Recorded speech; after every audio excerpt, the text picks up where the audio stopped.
Thank you, Margaritis, and good afternoon to all of you. Thank you also for your patience, which is a critical virtue for any negotiation. Would be for us. Ladies and gentlemen, David and I and our teams just finished a few minutes ago the second round of negotiations. In our first round in June, we agreed on the organization of the negotiations. Our second round, which began on Monday, was about the presentation of our respective positions. Our objective was to start working on substance and also continue building trust between us. I said last week that I wanted to identify the points where we agree and the points where we disagree. This was possible this week for the issues on which there was a clear British position. Mesdames et messieurs, ladies and gentlemen, on substance. First of all, the issue of citizens' rights. This is a priority shared by the European Union, the 27 member states, the European Parliament, and of course the United Kingdom. The detailed British position has made it possible for us to start identifying, as I said, points of convergence and of divergence. And we are now all moving forward in a common direction. There does remain one fundamental divergence on the way in which such rights would be guaranteed, and on several other points, for example, the rights of future family members or the export of certain social benefits. In the withdrawal agreement itself, citizens must be able to find the legal certainty which they need for their day-to-day lives. Quite frankly, as far as we are concerned, we can see no other way in which we can guarantee the permanent continuation of such European rights as exercised. And clearly, any reference to European rights imply their oversight by the Court of Justice of the European Union. Therefore, at the next negotiating session, we must clarify the reasons for those divergences while constantly remembering our common objective that those citizens may continue to live as they do today. Now on the financial settlement. Last week, the United Kingdom recognized the existence of obligations vis-à-vis the Union beyond the date of withdrawal and the need to settle those obligations, as the European Union itself had also already recognized. And clearly, only with that recognition is it possible to start as quickly as possible work on identifying exactly which obligations must be settled. The EU position was made public on May the 29th. It is the result of a review of all of the commitments which, from our point of view, must be covered by the withdrawal agreement. And this week, together, we have provided a detailed legal analysis of these commitments. As I said very clearly to David, a clarification of the UK position is indispensable for us to negotiate and for us to make sufficient progress on this financial dossier, which is inseparable from the other withdrawal dossiers. What we want, and we're working on this, is an orderly withdrawal for the United Kingdom as decided. And an orderly withdrawal means that accounts must be settled. We know that that agreement will not be achieved through incremental steps.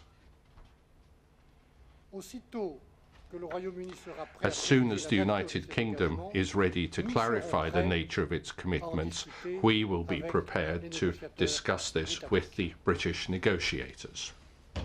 On Ireland, we had a first discussion on the impact of Brexit on two key subjects, the Good Friday Agreement and the Common Travel Area. We agree that the important issue of the Good Friday Agreement between Ireland and the UK in all its dimensions require more detailed discussions.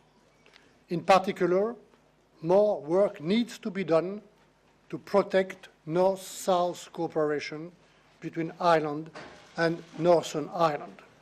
Today, that cooperation is embedded in the common framework of the EU law and EU policies. We need to better understand how the UK intends of ensuring the continuation of this cooperation after Brexit. We also agreed that the UK should clarify in the next session how it intends on maintaining the common travel area after leaving the EU. Enfin, finally, on the other separation issues, we had an exchange of views on the scope,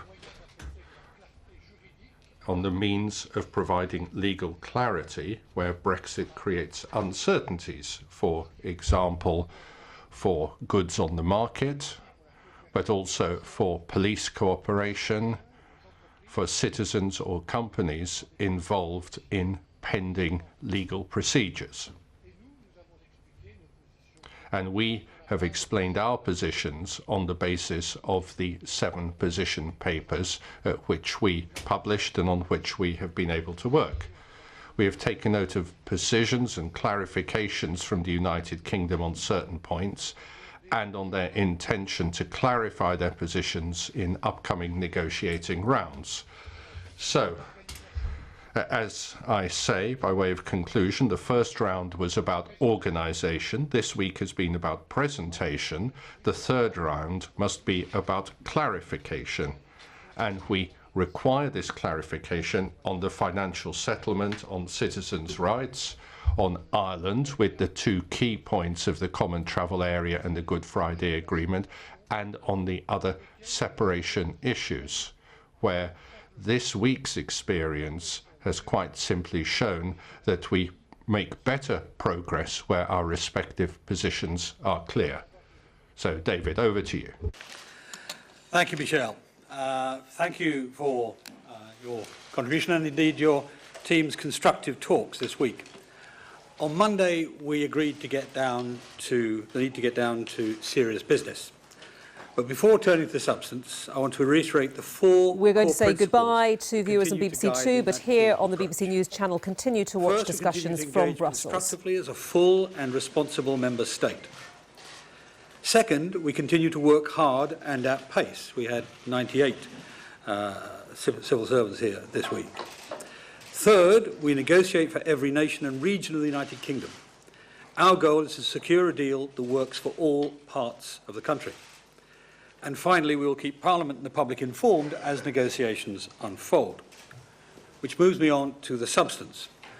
Overall, I am encouraged by the progress we have made on understanding each other's positions on citizens' rights, the financial settlement, the first meetings of subgroups on separation issues, and on the issues around Ireland and Northern Ireland. Since the first round of negotiations, the UK has published its approach to citizens' rights. The talks this week have demonstrated this both a fair and serious offer. I'm pleased by the progress we've made. We've looked at each other's proposals in depth and identified many concrete areas where we agree, as well as areas where there will be further discussion and which will be a priority for the next round, as Michel said. We've also agreed to publishing a joint paper today that sets out the many areas of convergence in our proposals and the areas we need to prioritise for future discussion in our future rounds.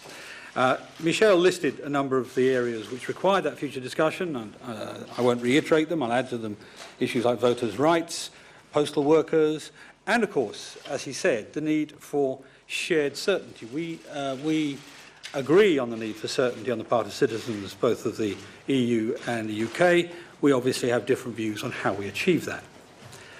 On financial settlement, we both recognise the importance of sorting out the obligations we have to one another, both legally and in a spirit of mutual cooperation. We've had robust but constructive talks this week. Clearly, there's a lot left to talk about and further work before we can resolve this. Ultimately, getting to a solution will require flexibility from both sides. But as Michel said, we shouldn't expect incremental progress in every round. On Ireland and Northern Ireland, our coordinators, because this is a discussion rather than a working group, our coordinators have had a good discussion.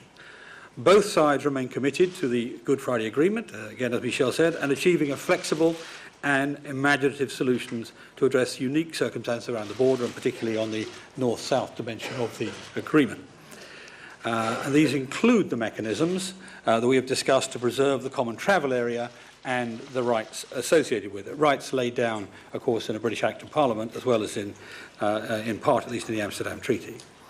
On separation issues, we've made progress on a range of issues. Michel mentioned most of them. Euratom, legal cases pending before the European Court of Justice, and administrative procedures before the Union institutions, and, of course, goods on the market. These discussions have laid important groundwork for progress in the next round.